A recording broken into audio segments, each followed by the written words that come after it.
جی السلام علیکم. یہ میری آپ سے 114 ملاقات ہے.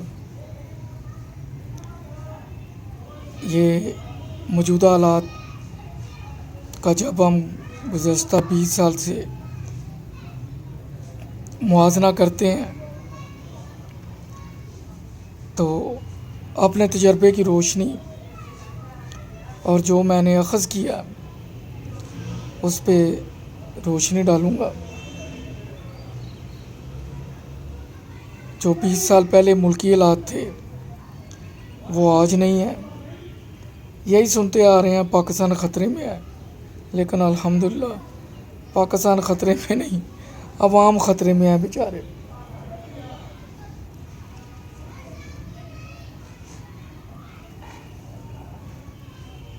جو ایلیٹ کلاس ہے ان کے بیوی بچے بزنس سارے باہر ہیں.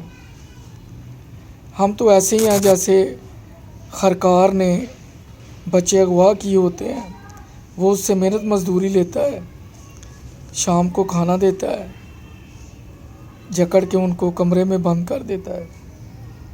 یہی حال ہم عوام کا ہے. بڑے جگیردار ذمہ دار انہوں نے عوام کو جکڑ رکھا ہے. ایک وہ ہیں جیسے ہم سنتے ہیں کبھی کبھی کہ فقیر کرائے پہ ملتے ہیں اور یہ لوگوں کو مختلف چوکوں چوراہوں میں چھوڑتے ہیں، رات کو ان کو پک کر لیتے ہیں. ان کو بھی دیہڑی ملتی ہے، ان کو بھی پتہ ملتا ہے.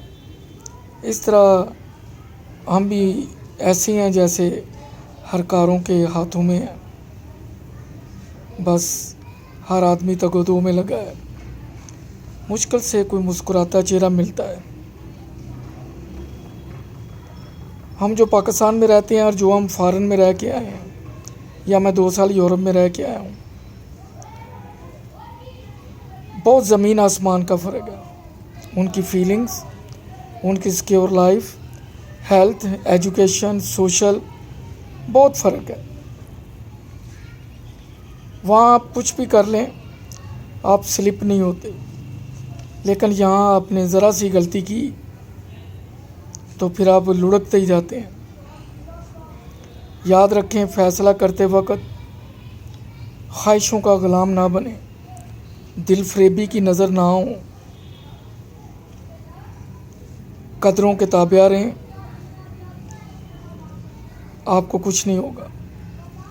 جہاں پہ وہ شاعر نہیں کہتا زلفوں کے اسیر ہوئے، وہیں سے آپ کا تباہی کا سفر شروع ہو جائے گا.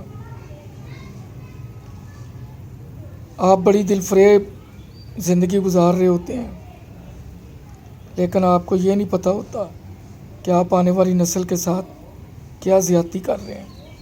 یہ بچے گیلی مٹی کی طرح ہوتے ہیں. گیلی مٹی کو جس طرح گوندو، جس طرح اس کو چکے پہ لوٹا بنانا ہے، پرات بنانی ہے، جگ بنانا ہے، پیالہ بنانا ہے، جب وہ بٹی میں پک جاتا ہے تو پھر اس میں گنجائش نہیں رہتی. اس طرح آپ کے فیصلے آپ کے بچوں پہ اثر انداز ہوتے ہیں. آپ کے بچوں سے مراد آپ ایک فیملی ہیں، پھر آپ ایک گلی کا حصہ ہیں، گلی محلے کا حصہ ہے، محلہ ایک یونین کونسل کا حصہ ہے، اور یونین کونسل ایک تحصیل اور تحصیل ضلع کا حصہ ہے. تو کڑی سے کڑی جڑی ہوتی ہے. باقی میں نے لائف میں دیکھا ہے کہ جب آپ کسی کے آسرے پہ ہوتے ہیں نا، پھر آپ ذلیل و خوار ہوتے ہیں. زندگی میں یاد رکھیں، کہندے نے گل وہ جڑی چلے تے پیسہ وہ جڑا پلے. یہ بزرگوں کے خوان ہے. تلوار اس کی جس کے ہاتھ میں، گھوڑا اس کا جس کے وہ نیچے ہے. تلوار اور گھوڑا کسی کے دوست نہیں ہوتے، اور پیسہ وہ جو آپ کی پاکٹ میں ہے. جب بھی آپ کسی سے امید لگا کے اپنی زندگی کے فیصلے کرتے ہیں آئندہ 5-10 سال کے، سمجھے رسوائی آپ کا مقدر ہے. پھر آپ اس کی خواہشوں کے تابع ہو جاتے ہیں. اگر وہ آپ کے ساتھ چل بھی لے، پھر آپ کو وہ ڈکٹیٹ کراتا ہے، پھر آپ کے آزاد فیصلے کرنے کی قوت ختم ہو جاتی ہے، پھر آپ غلاموں جیسی زندگی گزارتے ہیں. زندگی موت اللہ کے ہاتھ میں ہے. اگر وہی آسرا اس دنیا سے رخصت ہو جائے تو پھر آپ سوچیں آپ کیا کریں گے. اور اگر یہی نفرت کی جنگ لڑتے لڑتے آپ اس دنیا سے چلے جائیں تو آپ یہ سوچیں کہ جو میرے اہل ہیں ان کا کیا ہوگا. ویسے تو اللہ تعالیٰ سب کا حامی و ناصر ہے، وہ سب کو رزق دیتا ہے، لیکن انسان کو اس نے اشرف المخلوقات بنا کے بھیجا ہے. تو میں نے تو موجودہ حالات میں جب میں سپر سٹور رن کر رہا تھا، جب بھی میں نے امید لگائی مجھے رسوا ہونا پڑا. اگر امید بھر بھی آئی تو اس طریقے سے آئی کہ ساتھ میں رسوائیاں لے کے آئی.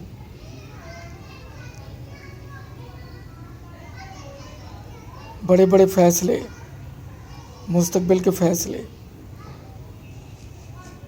بہتر ہے آپ اپنی چادر میں رہ کے کریں. کبھی کسی خاندان میں بریک نہیں آتا، نہ اتفاقی نہیں آتی. میں تمام کی بات کر رہا ہوں. جب شادیاں ہو جاتی ہیں تو بیویاں سب کی آ جاتی ہیں، ہر ایک کا مزاج علیحدہ ہوتا ہے. میرے والد صاحب مرحوم اللہ جنت نصیب کرے کہتے تھے، بیٹے یہ چھنجا کہتے ہیں ٹوکرا جس کے نیچے مرغیاں رکھتے تھے پرانے دور میں، ہر گھر میں ہوتا تھا. اوپر ایک اینٹ رکھ دیتے تھے تاکہ بلی وغیرہ سے محفوظ رہیں. تو ایک دن مجھے کہنے لگے 2-3 مرغیاں تھیں دیسی، ولایتی کا کانسیپٹ نہیں تھا. تو مجھے کہتے ہیں جاؤ ایک مرغی لے کے آؤ. میں بازار گیا، میں ایک مرغی لے آیا. یہ انہوں نے مجھے سمجھانا تھا. کہتے ہیں پتر اینو ایس چھنجے تھلے ڈک. رات کا ٹائم تھا، چھنجا اوپر رکھا، ان کو بند کر دیا. اس نے سونے نہیں دیا. کہتے ہیں پتر دیکھے پہلے جو 3 تھیں ان میں کتنا اتفاق تھا، یہ چوتھی آئی ہے، اس نے ہمیں بھی نہیں سونے دیا اور ان کو بھی نہیں سونے دیا.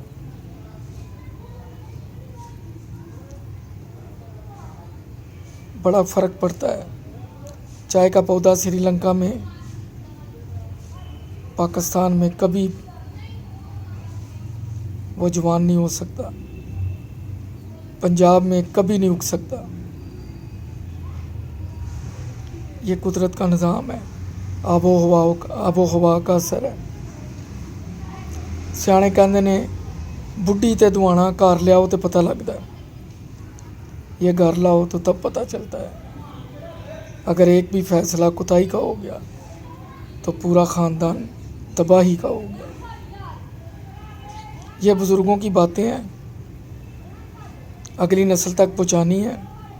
کیونکہ وہ مائیں جو آٹا گوندتی تھی سحری کو اٹھ کے تلاوت کرتی تھیں،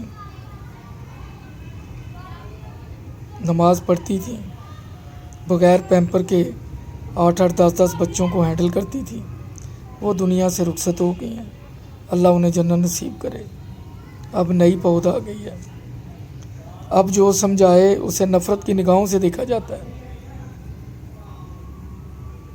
اب تو کہتے ہیں بات نہ کرو، ہماری توہین ہوتی ہے. اب قدریں بدل گئی ہیں، زمانہ بدل گیا ہے. اور شاید جو معاشرے میں بگاڑ ہے، بڑا حیران ہوتا ہوں کہ جس کی ٹانگیں بائک پہ بریک تک نہیں پہنچتی، اس بائک پہ پیچھے اس کی ماں بیٹھی ہوتی ہے. وہ جس نے اس کو منع کرنا ہوتا ہے وہی بائک کے پیچھے بیٹھی ہوتی ہے. باپ تعلیم پہ لاکھوں خرچ کر رہا ہے، لیکن جو تربیت گھر سے ملنی ہے وہ مفقود ہے. کبھی کسی نے دیکھا، یہ کوشش کی کہ میں اپنے بیٹے کی بائک کا میٹر چیک کروں اسے بتائے بغیر، تاکہ مجھے پتہ چلے کہ یہ کتنے مائلج چلا ہے، اس کا مدرسہ یا دینی مدرسہ کتنی دور ہے اور اس کے مائلج کتنے ہوئے ہیں۔ جب تک آپ اس میٹر پہ بچے بچیوں کی لباس کی سلوٹوں پہ دھیان نہیں دیں گے، ان کے خیالات، ان کے اٹھنے بیٹھنے، ان کے بات کرنے کے طریقے سلیقے، ان کے نیند کے ٹائم، آرام کے ٹائم، تنہائی کے ٹائم، سب پہ نظر نہیں رکھیں گے، پھر آپ کے لیے بہت مشکل ہوگی۔ شاید میرے اندازے، میرے فکر غلط ہوں، کہیں پہ میں غلط ہوں تو معذرت چاہوں گا۔ ہمیں تو والدین نے کامیابیوں کی کچھ ٹپس بتائی تھیں، ان پہ چلے ہیں، یہاں تک پہنچے ہیں، آگے بچوں کو بھی بتاتے ہیں۔ اللہ تعالیٰ سب کی اولادوں کو کامیاب کرے۔ مقصد کسی ایک کو نشانہ بنانا نہیں، مطلب 20 سالہ تجربے کو آپ تک پہنچانا ہے کہ کیسے سیکھا، کہاں سے سیکھا، عمل نہیں ہوا، یہ بات کی بات ہے۔ ہم بھی غافل ہیں، کاغل ہیں، سست ہیں، گناہ گار ہیں۔ اللہ ہمیں معاف کرے۔ اپنا خیال رکھیے۔ اللہ حافظ۔